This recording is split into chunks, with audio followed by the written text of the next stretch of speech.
सानसानै हुँदाको दिनहरू सम्झन्छु। खाली केही गर्नु नपर्ने सुनसान जुत्तो दिनहरू। घाम थियो, काम थिएन, मन्द हावा चल्थ्यो, रुखहरू नाच्थे, म निहाल्दै बस्थे। धुलै धुलो उड्ने कच्ची बाटोमा कतै कतै पाइतलाहरूको डाम देख्थे।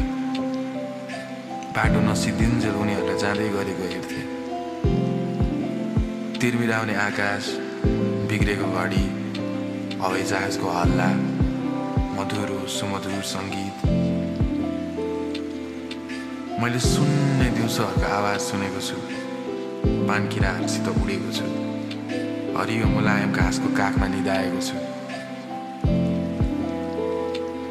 कालो आकाशमा निप्न नसकेको तारा अझै पनि चम्किरहेको छ। यसो सम्झिँदा